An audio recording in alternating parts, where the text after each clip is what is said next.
नमस्कार।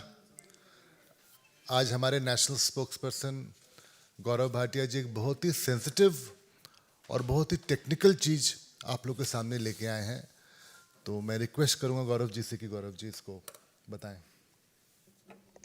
प्रत्युष जी को धन्यवाद। सभी मीडिया बंधुओं को हमारा नमस्कार। ये प्रेस वार्ता जो शराब घोटाला पापी आपने किया है उस बिंदु पे तो है ही, लेकिन बहुत महत्वपूर्ण था। ये हमारी जिम्मेदारी थी कि हम मीडिया के समक्ष आएं और अपनी बात रखें, क्योंकि संजय सिंह दी एक्यूज्ड भ्रष्टाचार युक्त एक अभियुक्त एक नई काली परंपरा की शुरुआत कर रहा है। एक अभियुक्त जिसको सर्वोच्च न्यायालय ने दोष मुक्त नहीं किया है, मेरे शब्दों पे ध्यान दीजिएगा, दोष मुक्त नहीं किया है। He has not been acquitted. Neither has the court discharged him.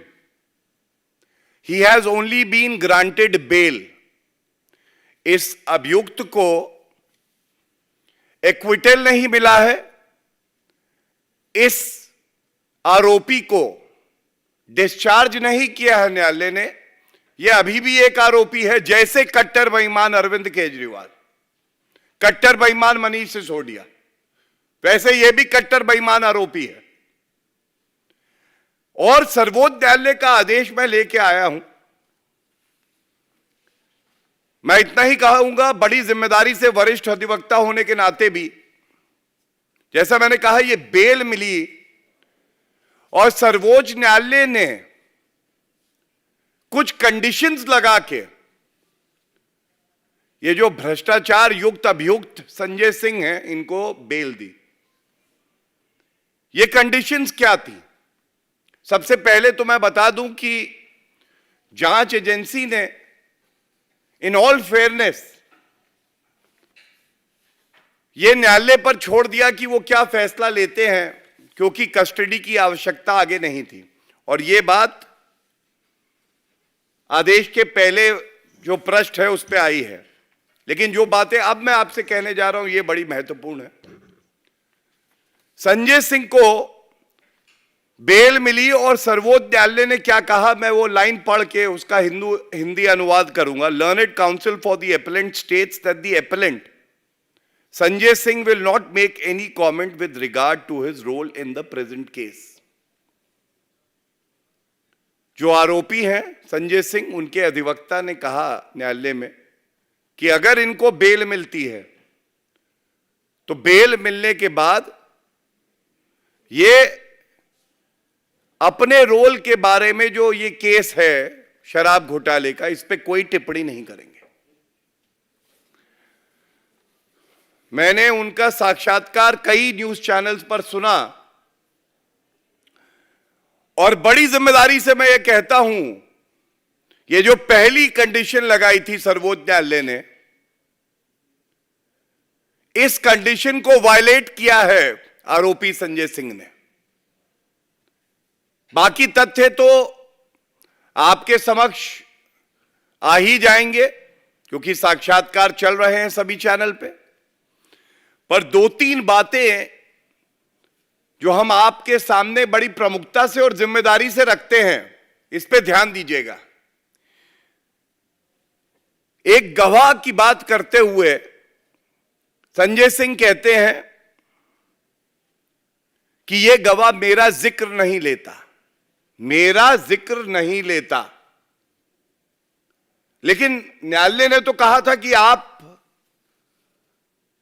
कोई भी वक्तव्य अपने रोल के बारे में देंगे ही नहीं। दूसरी बात जो इन्होंने कही, और शब्दशः मैं कह रहा हूं, जब मुझसे सेक्शन 15 का बयान लिया गया, जब मुझसे सेक्शन 15 का बयान लिया गया, सेक्शन 50 और पीएमएल एक्ट, तो मैं पूछना चाहता हूं कि अपने बारे में, अपने बयान के बारे में आप बात कर रहे हैं और सर्वोच्च न्यायालय कह रहा है कि Sanjay Singh will not make any comment with regard to his role in the present case. तो ये तो स्पष्ट हो रहा है कि आप जिस कंडीशन पे बाहर आते हैं, बेल पाते हैं, उसका उल्लंघन कर रहे हैं। और तीसरी बड़ी बात है जो बड़ी प्रमुखता से मैं उठाना चाहूंगा, जो गवाह हैं उनमें एक गवाह दिनेश अरोड़ा है। उस गवाह के बारे में भी संजय सिंह बात कर रहे हैं, जबकि उस गवाह का अगर आप वक्तव्य देखें तो वो वक्तव्य संजय सिंह के बारे में भी था। तो मेरा पहला बिंदु आज जो प्रेस वार्ता का है, और मैं और प्रमुख बिंदुओं पे भी आऊंगा, वो आपको दर्शाना था, दिखाना था कि ये संजय सिंह हो या अरविंद केजरीवाल हो या मनीष सिसोदिया हो, इनके चरित्र में, इनके डीएनए में संविधान को तार-तार करना और सर्वोच्च न्यायालय और बाकी न्यायालयों का अपमान करना, अवमानना करना है। दूसरी बड़ी बात जो मैं उठाना चाहूंगा, जो संजय सिंह वक्तव्य भी दे रहे हैं, ये वक्तव्य तथ्यात्मक तौर पे भी गलत है, तथ्यात्मक तौर पे भी गलत है और भ्रमित करने के लिए दिए जा रहे हैं। तीसरी बड़ी बात जो मैं कहना चाहता हूं कि क्या कोई आरोपी जो अभी अभी बेल से निकला है, 6 महीने हिरासत में रहने के बाद, वो दूसरे आरोपियों को क्लीन चिट दे रहा है? बेईमानी की पराकाष्ठा देखिए। खुद एक आरोपी हैं, अपने बेल ऑर्डर का उल्लंघन करते हैं और उसके बाद बैठ के दूसरे आरोपियों को क्लीन चिट देते हैं। चौथी बड़ी बात यह है, और अगर कोई भी कानून का ज्ञाता होगा, करोड़ों रुपया खर्च कर रहे हैं अरविंद केजरीवाल अपने लिए भी, अपने साथियों के लिए भी। क्या मीडिया ट्रायल हो सकता है इस तरह से? क्या मीडिया में आप उलूल जुलूल बयान देंगे, अर्ध सत्य, कई बार पूरे झूठ, और चाहेंगे कि कोई कार्रवाई ना हो? 3 बड़े पाप मैं कहूंगा अरविंद केजरीवाल ने संजय सिंह से करवाए हैं। सबसे पहले तो मैंने बताया, न्यायपालिका पे उंगली उठाना और यह कहना कि शराब घोटाला है ही नहीं। आप कौन होते हैं संजय सिंह? आप तो अभियुक्त हैं। न्यायपालिका इस मामले को निरस्त नहीं करती है, मनीष सिसोदिया को बेल नहीं मिलती है, अरविंद केजरीवाल जेल की सलाखों के पीछे हैं, और एक आरोपी कहता है कि कोई शराब घोटाला नहीं हुआ है। तो यह तो महापाप है। दूसरा महापाप, बेल पे बाहर आने के बाद मीडिया ट्रायल करना और झूठ फैलाना है। और तीसरा, जिसपे कानूनी तौर पे मैं ये कह सकता हूं कि सर्वोच्च न्यायालय के आदेश की मर्यादा को नहीं रखा है संजय सिंह ने, और तार-तार कर दिया है जो इस आदेश की भावना थी मूल। इसके परिणाम होंगे, और वो परिणाम बहुत गंभीर होंगे, क्योंकि कोई भी व्यक्ति जो बेल पर बाहर आता है और उसका अधिवक्ता अंडरटेकिंग देता है कोर्ट में, अगर उसका पालन वो व्यक्ति नहीं करता है, द कॉन्सिक्वेंसेस फॉलो। इसी आदेश में एक बात मैं और कहूंगा जो संजय सिंह को चाहिए थी कि जिसका संज्ञान लें। पहली बात तो वक्तव्य ही नहीं देना चाहिए था, लेकिन इसी आदेश में यह भी लिखा है कि we also clarify that we have not made any comments on the merits of the case. What does this mean? इसका मतलब जो टूटी हुई नाव लेके संजय सिंह निकले हैं, उस नाव पे कोई और सवार नहीं होगा, क्योंकि गुणवत्ता के आधार पे यह आदेश नहीं पारित हुआ है। यह आदेश पारित हुआ है क्योंकि एक कंसेशन दिया गया है और यह केवल लागू होता है संजय सिंह पर। इसके बाद कुछ आरोप जो संजय सिंह ने अपने साक्षात्कार में लगाए हैं, उनका उत्तर देना अति आवश्यक है। एक भ्रम फैलाया जा रहा है। संजय सिंह कह रहे हैं कि कोई प्रमाण ही नहीं है, शराब घोटाला तो है ही नहीं। मैं बहुत लंबा वक्तव्य ना देते हुए कुछ बिंदु आपके समक्ष रख देता हूं। क्या क्या है? 6 चार्जशीट फाइल हुई हैं, 6, और 30 एक्यूज्ड पर्सन्स हैं, और ज्यादातर एक्यूज पर्सन्स को बेल नहीं मिली है, जिसमें मनीष सिसोदिया 20 महीने से जेल की सलाखों के पीछे हैं और सर्वोच्च न्यायालय तक ने उनकी याचिका को निरस्त किया और रिव्यू पिटीशन को डिसमिस किया। संजय सिंह कहते हैं कि कोई साक्ष्य नहीं है, तो मैं उन्हें बताऊं, साक्ष्य यह है कि ईडी ने सारा डॉक्यूमेंट्री एविडेंस फाइल किया कोर्ट में। ईमेल हैं जो घोटालेबाजों ने एक दूसरे को लिखे हैं, उनके व्हाट्सएप चैट्स हैं, उनकी वॉइस रिकॉर्डिंग्स हैं, उनके फोन्स का कॉल रिकॉर्ड है। ये जो आरोपी हैं उनकी लोकेशन है, कहां बैठ के रिश्वतखोरी करी है, कहां घोटाला हुआ है, ये लोकेशंस हैं। और इसके साथ साथ जो बैठक हुई है उनकी, उसका सारा ब्यौरा ये ईडी ने रखा है। अब आप बताइए, ये सारा प्रमाण जो मैंने आपको बताया विभिन्न कैटेगरी में ईडी न्यायालय के सामने रखती है, तो कैसे संजय सिंह कहते हैं कि कुछ भी नहीं है? इसके साथ ही एक बड़ी अहम बात आपको बताना चाहूंगा। बार बार संजय सिंह कहते हैं कि जो बयान जांच एजेंसियों द्वारा लिए गए हैं, ये डरा धमका कर दबाव में लिए गए हैं। तो मैं आपको एक बात बता दूं, ये 164 के बयान हैं। अगर आप क्रिमिनल प्रोसीजर कोड समझे तो एक बयान होता है जो पुलिस के सामने लिया जाता है, इसमें कोई एविडेंटरी वैल्यू नहीं होती है, कोरॉबरेट जरूर हो सकता है। 164 का बयान क्या है? 164 का बयान यह होता है कि व्यक्ति को मजिस्ट्रेट के सामने ले जाया जाता है।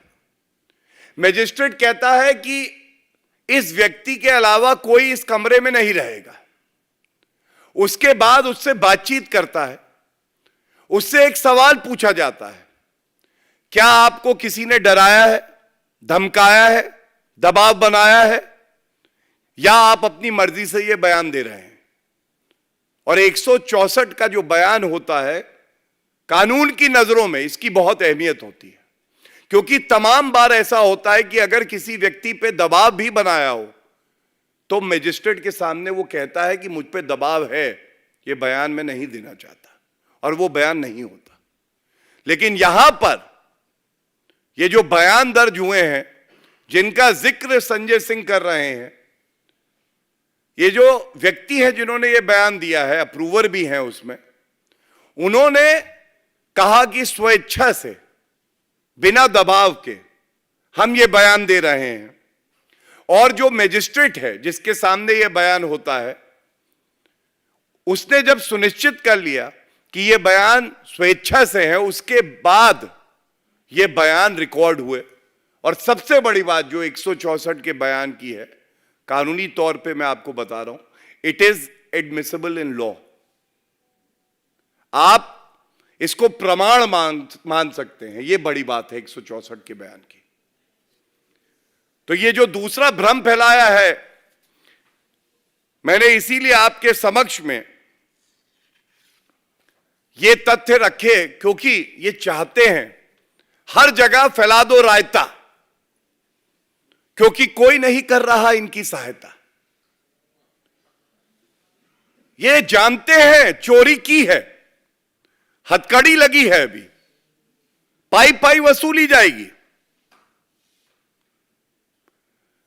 और ये सारे बिंदु जो मैंने आपके समक्ष रखे हैं, एक बात मैं बड़ी जिम्मेदारी से कहता हूं, आम आदमी पार्टी और उनके नेता कट्टर बेईमान हैं, और जिस तरह से वो कानून की अनदेखी कर रहे हैं, ऐसा प्रतीत होता है कि संजय सिंह फावड़ा लेके कब्र खोदने के लिए निकले हैं, और उस कब्र में वो चाहते हैं कि मैं राजनीतिक कब्र खोदूं। अरविंद केजरीवाल, मनीष सिसोदिया और संजय सिंह स्वयं तीनों अगल बगल लेटे हो। इसके बहुत गंभीर परिणाम होने वाले हैं। हमारी जिम्मेदारी थी कि एक जिम्मेदार राष्ट्रीय पार्टी होने के नाते राजनीतिक पहलू, नैतिक पहलू और विधिक पहलू आपके समक्ष रखें, और अब आगे आगे देखिए होता है क्या। धन्यवाद। कोई प्रश्न हो तो जरूर। आपने कहा कि जो टर्म्स कंडीशन थे जिसके आधार पर उनको बेल हुई संजय सिंह को, उसका ये क्लियर कट वायलेशन है, तो क्या एज अ पार्टी आप लोग डिमांड करेंगे कि उनकी बेल कैंसिल हो? देखिए, हर किसी की एक भूमिका होती है, और जो क्रिमिनल केस होता है वो जांच एजेंसी और जो अभियुक्त होते हैं उनके बीच में होता है। तो जो जांच एजेंसियां हैं वो अपना कार्य करेंगी, लेकिन एक पहलू बड़ा महत्वपूर्ण है, वो है न्यायालय का। न्यायालय ने आपको बेल दी, और आप उस बेल को, जो कंडीशंस हैं, वायलेट करते हैं, तो न्यायालय स्यो मोटो भी हस्तक्षेप हो सकता है करे। मैं इस पे कोई टिप्पणी इसलिए नहीं करना चाहता क्योंकि ये बहुत ही संवेदनशील मामला है, बहुत ही गंभीर मामला है। लेकिन जितना मुझे तजुर्बा है कानून का, मैं एक बात जरूर कह सकता हूं, इससे ज्यादा गंभीर कुछ नहीं हो सकता है कि एक आरोपी न्यायालय के आदेश का उल्लंघन करे, एक मीडिया ट्रायल करे, दो अभियुक्त हो के दूसरे अभियुक्तों को क्लीन चिट दे। तो ये जो महापाप किए हैं, इसका कुछ ना कुछ परिणाम जरूर होगा।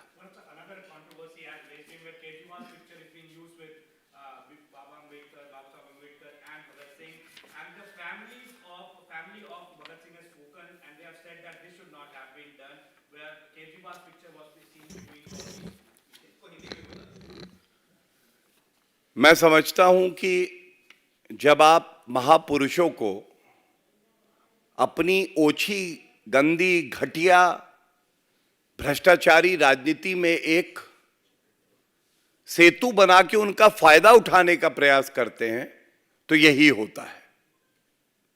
और जनता तो ये कह रही है कि केजरीवाल की तस्वीर अगर किसी के साथ होनी चाहिए तो जो सबसे बड़े भ्रष्टाचारी हों उनके साथ होनी चाहिए, और उनका गुरु कोई होगा तो वो भी अरविंद केजरीवाल होगा। उन्होंने अपने गुरु अन्ना हजारे जी को नहीं छोड़ा। वो सरदार पटेल जो महापुरुष रहे, भगत सिंह जी, डॉक्टर अंबेडकर, इनका नाम लेके अपनी राजनीति को आगे बढ़ा रहे हैं। ये दुखद है, चिंताजनक है, और जनता में इसका बहुत आक्रोश है। One by one.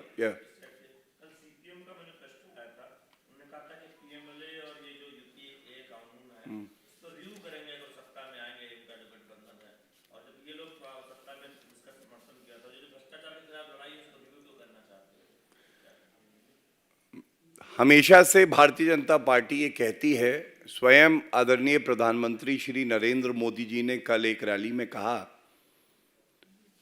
तीसरी बार भी देश के प्रधानमंत्री श्री नरेंद्र मोदी जी ही बनेंगे।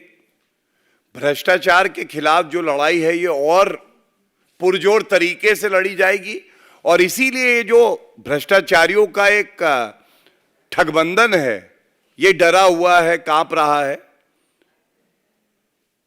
ना इनकी आने वाली हैं सीटें, ना ये कोई कार्य करना चाहते हैं, ये केवल वक्तव्य के महारथी हैं और परिणाम आने दीजिए। जनता नरेंद्र मोदी जी को आशीर्वाद दे रही है और भ्रष्टाचार को समाप्त करना ही हमारी प्रतिबद्धता है, हमारा लक्ष्य है। कांग्रेस ने मैनिफेस्टो में दो बातें बोली, एक तो ये कि जो लोग टर्नकोट्स हो गए, जो बीजेपी चले गए, जिनके केसेस बंद हो गए, जब कांग्रेस सरकार में आएगी उनके केसेस दोबारा खोलेंगे। तो आपको लगता है ओपन थ्रेट है कांग्रेस का बीजेपी को? और दूसरा उन्होंने कहा इलेक्टोरल बॉन्ड्स टैक्स जितनी भी स्कीमों को खारिज किया गया उसको वो रिवाइव करेंगे। देखिए, कांग्रेस का मैनिफेस्टो अगर आप देखें तो ऐसा लग रहा है कि या तो जॉर्ज सोरोस के ऑफिस में बना है या कैम्ब्रिज एनालिटिका ने बना के भेज दिया और वो लोग पढ़ भी नहीं पाए उसे। मैं इतना ही कहूंगा, जो मुद्दे हैं जिस पे आपने भारतीय जनता पार्टी का विरोध किया, कम समय में थोड़ा अध्ययन मैंने किया, अनुच्छेद 370 का संशोधन हुआ, विरोध किया कांग्रेस पार्टी ने, सीडब्ल्यूसी का रेजोल्यूशन है, लेकिन उनके मैनिफेस्टो में कोई जिक्र नहीं है। जनता जानना चाहती है, बहाल करेगी कांग्रेस या भारतीय जनता पार्टी की नरेंद्र मोदी जी की सरकार ने ठीक किया? सीए पे विरोध करते हैं, सीए पे कोई जिक्र नहीं है उनके मैनिफेस्टो पे। यूनिफॉर्म सिविल कोड का विरोध किया, यह सवाल पूछता हूं इस मंच से, यूनिफॉर्म सिविल कोड पे क्या मत है कांग्रेस पार्टी का? जनता जानना चाहती है। ट्रिपल तलाक एक अपराध बना, कांग्रेस ने बहुत वोट बैंक की राजनीति करने के लिए विरोध किया, लेकिन अपने मैनिफेस्टो में तो कुछ कहा ही नहीं। ये जो महाठग है ना कांग्रेस पार्टी, इनका चरित्र, इनका डीएनए ही यही है। ये एक कंफ्यूज्ड पार्टी है, एक केओटिक नेता द्वारा जो चलाई जा रही है। इनको खुद नहीं पता है कि ये कहां बढ़ रहे हैं और जो बयान इनकी तरफ से आ रहे हैं, महिला विरोधी, हिंदू विरोधी, युवा विरोधी, वो दर्शाता है कि कांग्रेस पार्टी का ये दौर उनके मानसिक दिवालियापन का दौर है। मेरा एक सवाल है गौरव जी, अलग से, अभी कर्नाटक के गृह मंत्री हैं जी परमेश्वर, उन्होंने न्यूज़ 18 से बातचीत की, उन्होंने फिर एक बार फिर से पुलवामा का मामला दोहराया कि पुलवामा उनको शक है कि केंद्र सरकार के इशारे पे कांग्रेस पर विश्वास करना चाहिए लोगों। देखिए, उनके जो गुरु हैं वो राहुल गांधी ही हैं, जिनका ये मानना है कि चीनी सेना से भारतीय सेना पिट जाती है।